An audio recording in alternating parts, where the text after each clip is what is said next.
Hi, for all of you that don't know me, my name's Tamara Bostrom. I'm a rehabber and a real estate investor here in town. And I'm also a staff member at NARIA, which is the National Association of Residential Real Estate Investment Advisors.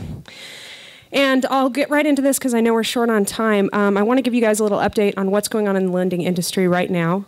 As most of you probably know, we are in the midst of one of the worst credit liquidity crunches that this country's seen in several decades. The reason for this, before we go into what we can expect in the future, I want to just give a brief background on why this happened. When you go to apply for a mortgage, you're either going to apply to a mortgage broker or maybe directly to the lending institution. Whichever way you do it, a mortgage service provider such as Countrywide, and we're going to use them as an example, is going to pick up your loan. At that point, they're going to take money from their coffers and they're going to pay the seller of the property so that you can take possession of the property. Once they do that, one of two things is going to happen. Either, if your loan is a conforming loan, they are going to sell your loan to the government, Fannie Mae, Freddie Mac. What this does is it allows Countrywide to take the loan off of their books and frees up their capital to then loan to other consumers. This is how the cycle goes. If your loan does not conform, if it's a jumbo loan, if it's a non-owner occupied investment property, they cannot sell it to the government. At that point, they're going to package that loan with a bunch of others like it into a bundle that they are then going to sell to Wall Street. These are called collateralized debt obligations. Basically, a collateralized debt obligation is just a fancy word for something that trades very similarly to a stock. The difference is that a stock is backed by the earnings of the company that it represents, and collateralized debt obligations are secured by the mortgages in the bundle that are marketed to Wall Street. So what happened is, in June and July of this last year, Countrywide and all the other mortgage providers are doing their thing. They're loaning money, and our default rates are rising. Our default rates are rising primarily because people are beginning to hit the higher interest rates on their adjustable rate mortgages, and because of the housing slump, they're finding that they cannot refinance. For example, somebody purchases a home for $200,000 3 years ago, they get an adjustable rate mortgage, that mortgage is about to reset to the higher rate, they go to refinance, which is what they've been planning on doing, and all of a sudden their home is only worth $170,000. They can't refinance. Their loan resets to the higher rate, they can't afford the payment, they default. Now, realistically, the default rate on subprime mortgages was around 10%, 2004, 2005, 2006. In 2007, it went from 10% to 14%, so that was a 40% increase. That represented approximately a $100 billion loss to the economy. That might sound like a lot of money, and I certainly wouldn't mind having it. But compared to the United States economy, it's actually not that big of a deal. To give you a perspective or a benchmark, $100 billion is approximately 1% of the Standard & Poor 500, the total capitalization. So if Standard & Poor 500 were to drop 1% on any given day in the stock market, Wall Street would not panic. But Wall Street did panic when the defaults began to rise on these mortgages. So it was largely an emotional reaction.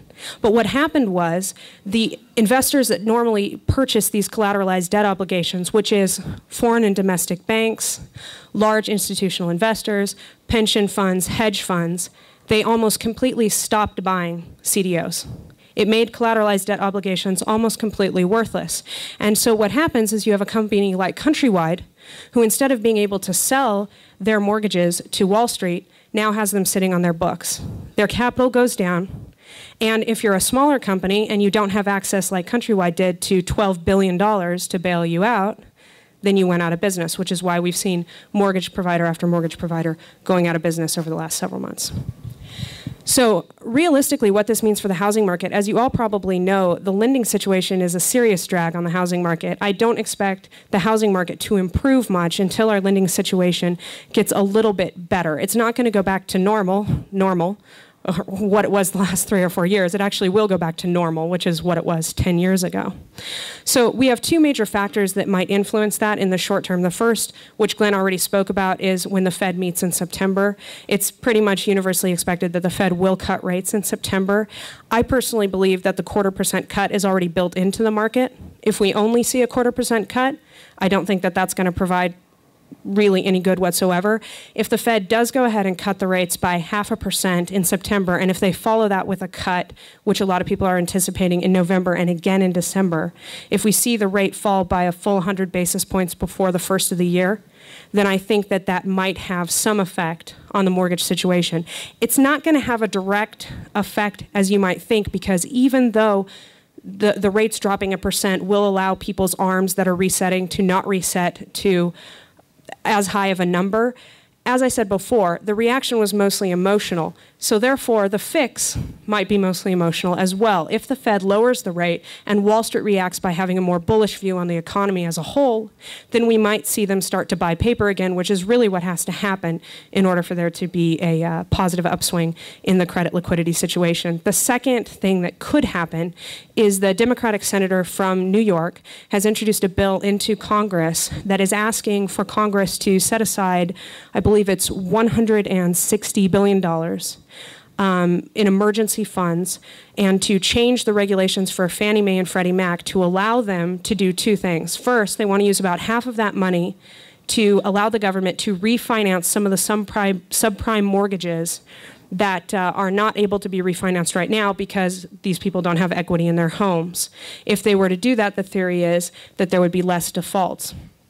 The second thing that they would do is they would take about the other half of that money and they would allow Fannie Mae and Freddie Mac to temporarily purchase jumbo loans. As of right now, those government entities do not purchase non-conforming loans. If they did that, again, people like Countrywide and the mortgage providers would be able to sell these loans to the government, which would definitely ease the restrictions that we're currently seeing on jumbo loans. Just to wrap up, what does this mean to us as investors? First of all, it means that if you can qualify to buy property, this is a great time to buy property because you have a lot less competition. I see housing prices continuing to soften throughout the rest of the year, and actually in areas where we're even still seeing appreciation throughout the country, I think that we may see some softening in the final quarter of this year because people just can't qualify to purchase the homes that they could before. The other thing that it means is it's a great time to be a landlord because as fewer and fewer people can qualify to purchase homes, rents are going to go up. Where in the country are rents going to go up? Well, congratulations. I think Las Vegas is one of those places. Our single-family home prices right now are historically high compared to our rents. I own a fourplex and a couple of rental properties. I've already been raising my rents. I expect to do it again before the end of the year. And so this is a great time to be purchasing a fourplex. You can get great deals because, again, a lot of investors can't compete with you. You should expect, though, to put at least 10% down on your investment properties. You're not going to get in for zero anytime in the near future. And that's about it.